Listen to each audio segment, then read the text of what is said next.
আমি ডক্টর নন্দিনী চৌধুরী আজকে নিয়ে এসেছি আর একটি নতুন আলোচনা ধর্মমঙ্গল কাব্য। মনসা, চণ্ডী, ধর্ম, অন্নদা এই নিয়েই তৈরি আমাদের মঙ্গল কাব্য। তো চণ্ডী, অন্নদা এগুলো নিয়ে এক একটা ভিডিও করেছি। আজকে ইচ্ছে হলো যে ধর্ম ঠাকুরের ওপর কিছু একটা বলি, তাই শুরু করলাম ধর্মমঙ্গল কাব্য। ধর্মমঙ্গল কাব্যের মধ্যে ধর্ম ঠাকুরের স্বরূপ বিচার, তারপরে ধর্মমঙ্গলের কবি ইত্যাদি নিয়ে পরপর পার্ট বাই পার্ট আলোচনা করব। কিন্তু প্রথম যেটা আলোচনা করব সেটা হচ্ছে ধর্ম ঠাকুরের স্বরূপ। তাহলে আলোচনাটা শুরু করা যাক। ধর্ম ঠাকুরের মাহাত্ম্য ও তার ক্রিয়াকলাপ প্রচারের কাহিনী নিয়ে যে কাব্য রচিত হয়েছে তাই ধর্মমঙ্গল কাব্য। একদম স্ট্রেট এটাই উত্তর, যে ধর্মমঙ্গল কাব্য কি? ধর্ম ঠাকুরের মাহাত্ম্য এবং তার ক্রিয়াকলাপ যেখানে প্রচারিত হয়েছে। পঞ্চদশ শতাব্দী থেকে ধর্মমঙ্গল কাব্যের কাহিনী ছড়া ও ব্রতকথার আকারে বাংলার সমাজ জীবনে প্রচলিত ছিল। তবে সপ্তদশ শতাব্দীর ঠিক মাঝখান থেকে সেগুলো কাব্যের আকারে সংহতি লাভ করেছে। তো ধর্ম ঠাকুরের উদ্ভবটা কখন? আর্য পূর্ব যুগে। ইনি আদিবাসী সমাজের পুরুষ দেবতা। দেখো, এতদিন পর্যন্ত আমরা যে মঙ্গল কাব্য পড়েছি তাতে মনসা মহিলা দেবতা, চণ্ডী মহিলা দেবী, অন্নদা মহিলা দেবী, কিন্তু ধর্ম ঠাকুর যিনি একজন পুরুষ দেবতা। এবং কাল যত এগিয়েছে ধর্ম ঠাকুরেরও নানা ধর্মের সমন্বয় ঘটেছে এবং অনার্য সমাজে, মানে অতটা পিউরিফাইড, অতটা শিক্ষিত সমাজ নয়, সেই সমাজটাকে আমি বলছি অনার্য সমাজে ধ্যান ধারণা পুরাণের ধর্মরাজ, যম, বৌদ্ধ দেবতা এবং সূর্য দেবতার সমন্বয় ধর্ম ঠাকুর গড়ে উঠেছিলেন।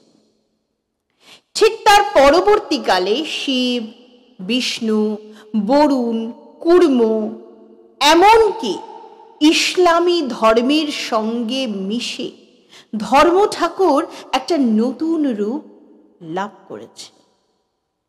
বিভিন্ন ভাবধারার বিভিন্ন তত্ত্ব, ধর্মবিশ্বাস ও অনুষ্ঠান সবকটা পদ্ধতির সমন্বয় সাধিত হওয়ায় ধর্ম ঠাকুর সর্বাত্মক ধর্মের নির্বিশেষে একটা প্রতীক রূপে চিহ্নিত, সমস্ত ধর্মের একটা প্রতীক রূপে চিহ্নিত। তাই বিচিত্র ঐতিহ্যবাহী ধর্ম ঠাকুরের মানে প্রকৃত অরিজিনাল স্বরূপটা কি এটা নির্ণয় করা কিন্তু ভয়ঙ্কর দুঃসাধ্য। কোথাও পাবে না যে এই দেবতাই হচ্ছে ধর্ম ঠাকুর, এটা বলা অসম্ভব।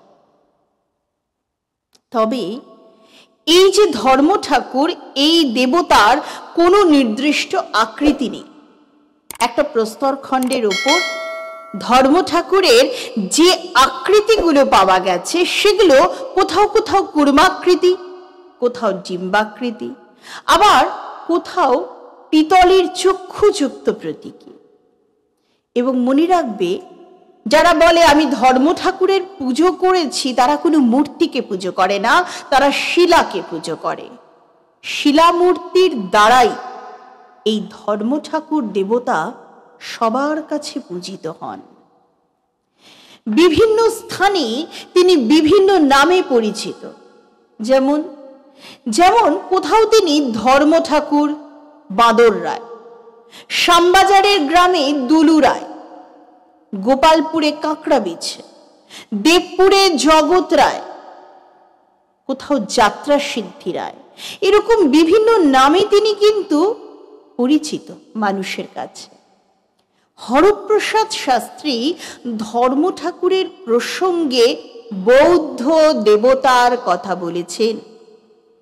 ডক্টর আশুতোষ ভট্টাচার্য একে আদিম জাতির পূজিত দেবতা, আদিম জাতির পূজিত দেবতা, সূর্য দেবতা বলে প্রমাণ করতে চেয়েছেন। আমি যখন আলোচনাটা শুরু করছিলাম প্রথমেই বলেছিলাম যে অনার্য কুলে মানুষ যখন পুরোপুরি সিভিলাইজড হয়নি সেই সময় উনার কিন্তু একটা বেশি মহিমা ছিল সেই সব মানুষের কাছে। তাহলে আশুতোষ ভট্টাচার্য উনাকে বলছেনই যে আদিম জাতির পূজিত সূর্য দেবতা বলে তিনি প্রমাণিত। তবে যারা আধুনিক বর্তমানে যারা গবেষণা করছেন তারা ধর্ম ঠাকুরের স্বরূপটাকে বিশ্লেষণ করতে গিয়ে বলছেন যে প্রাগার্য মানে আর্যের আগের স্তর প্রাগার্য, বহির্ভারতীয় হিট্টি সম্প্রদায়, প্রাচীন পার্শ্বিক, কাশ্মীরি, এই সমস্ত মানুষজনের দেবদেবীর সঙ্গে এর একটা সাদৃশ্য তারা আবিষ্কার করছে। মোট কথা আমরা এটা একটা বলতে পারি যে ধর্ম ঠাকুর দেখতে কিরকম, ধর্ম ঠাকুরের স্বরূপ, এটা নিয়ে একটা জটিল রহস্য রয়েছে। যেমন দেবী চণ্ডী আমাদের কাছে পরিষ্কার, তেমনি অন্নদা, দেবী অন্নদা পরিষ্কার, কিন্তু ধর্ম ঠাকুরের স্বরূপ নিয়ে একটা জটিলতা আজও বর্তমান। কিন্তু এটা ঠিক যে যারা ধর্ম ঠাকুরের পুজো করে বলে তারা কিন্তু কোনো মূর্তিতে নয়, তারা শিলাতে করে। সেই শিলাটা কখনো কুর্মাকৃতি, কখনো ডিম্বাকৃতি, আর মনে রাখবে একটা লাল কাপড় দিয়ে জড়ানো থাকে। এই হলো স্বরূপ।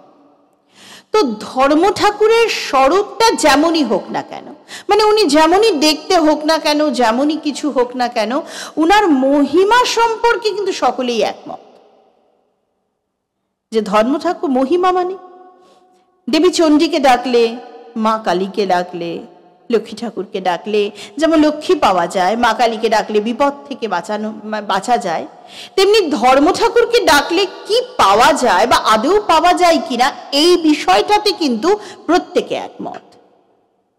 সাধারণের বিশ্বাসে ধর্ম ঠাকুরের কল্যাণ বিধায়ক জাগ্রত দেবতা, মানে উনি সাংঘাতিক কল্যাণকর জাগ্রত দেবতা।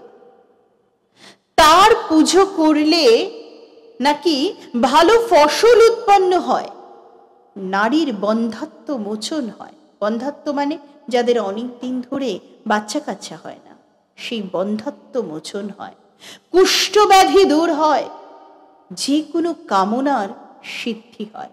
মানুষ তো কত কিছুই কামনা করে, ঈশ্বরের কাছে বলেও সব কামনাই কি আমাদের সিদ্ধি লাভ হয়?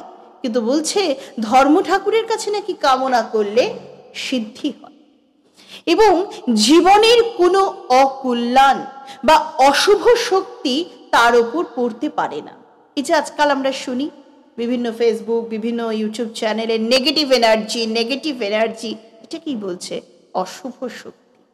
তাই ধর্ম ঠাকুরের যদি আমি রোজ পুজো করি, তার যদি আমি বন্দনা করি, তাহলে এই অশুভ শক্তির প্রভাব আমাদেরকে কখনোই কিন্তু গ্রাস করতে পারবে না। ধর্ম ঠাকুরের পুরোহিত রূপে একটা মানে কি বলবো, একটা নিম্ন শ্রেণীর মধ্যে একটা প্রবাদ আছে যে নিম্ন শ্রেণীর মানুষেরাই নাকি এই ধর্ম ঠাকুরের পুজো করে। যেমন ডোম, হাড়ি, সদগোপ, নাপিত, ধোপা, বাগদি, সুরি প্রভৃতি সম্প্রদায়ের মোড়লেরাই এর পূজারী। তারা পণ্ডিত উপাধি ধারণ করেন এই ধর্ম ঠাকুরের পুজো করে। এবং ধর্ম ঠাকুরের প্রসিদ্ধ পূজারী হলেন কে? নামটা ভুলো না, রামাই পণ্ডিত, যিনি ধর্ম ঠাকুরের একদম বিখ্যাত পূজারী রামাই পণ্ডিত। এই রামাই পণ্ডিতের ছড়া এবং ধর্মমঙ্গল কাব্য পাঠের মধ্য দিয়ে ধর্ম পূজা সম্পন্ন হয়।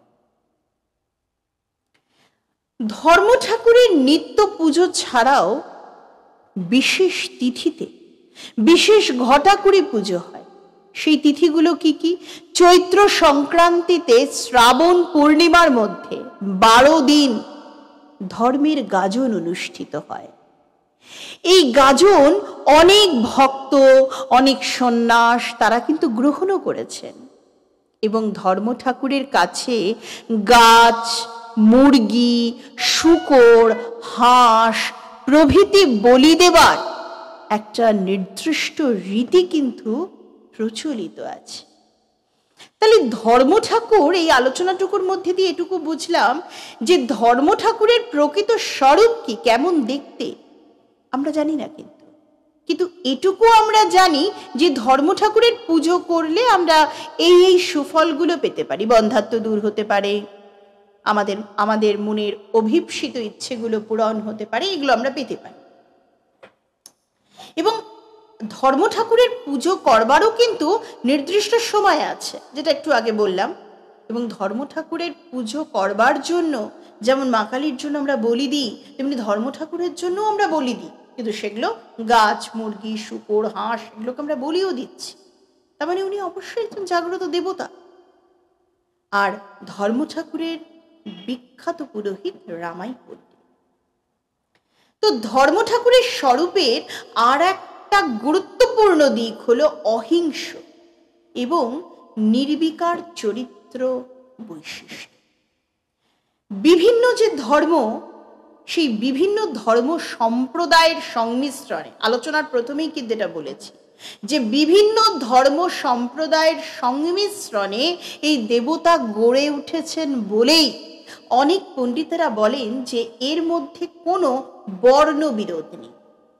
নিজের পূজা লাভের জন্য মানুষের মধ্যে কোনো রকম হিংসা নেই।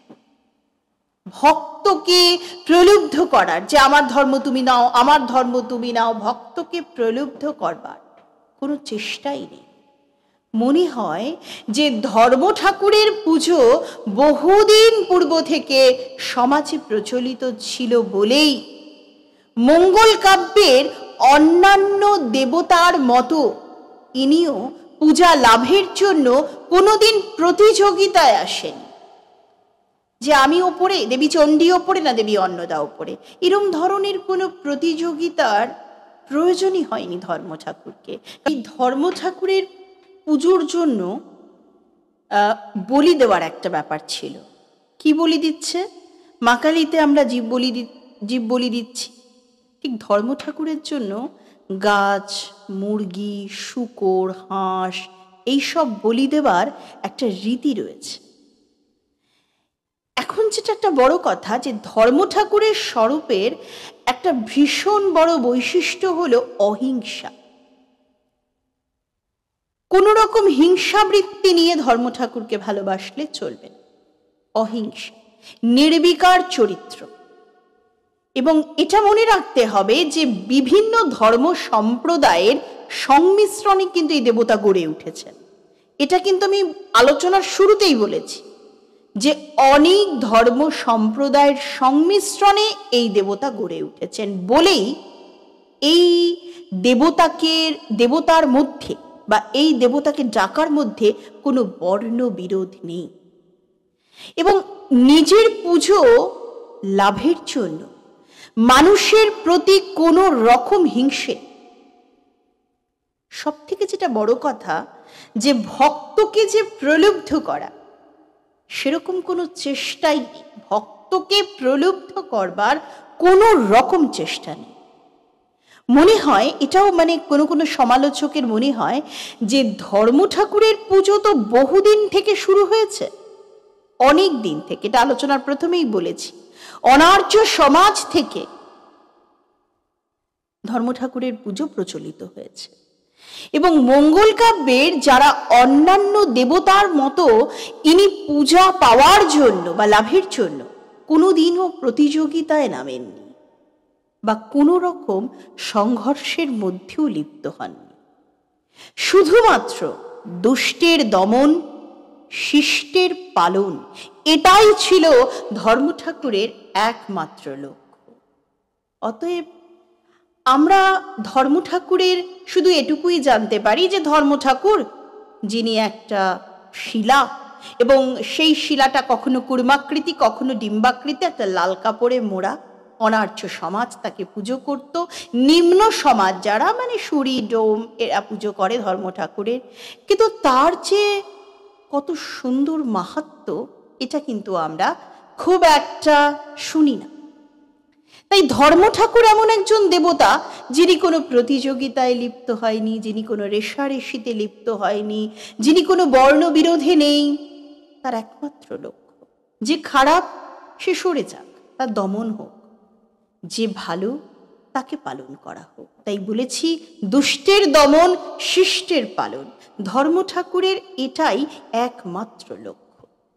এটুকু আমরা ধর্মমঙ্গলের স্বরূপ বিচার কাহিনী চাইলে লিখতেই পারি। তাহলে এই ভিডিওটাতে আলোচনা আমি এটুকুই রাখলাম যে ধর্ম ঠাকুরকে, ধর্ম ঠাকুরের স্বরূপ কিরকম।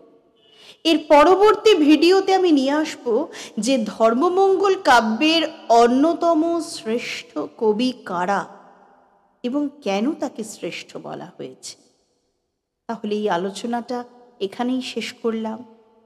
আমার এই আলোচনা যদি তোমরা শুনতে চাও, যদি তোমাদের চ্যানেলটি ভালো লাগে, তাহলে চ্যানেলটিকে একটা সাবস্ক্রাইব করে দিয়ে যেতে ভুলো না।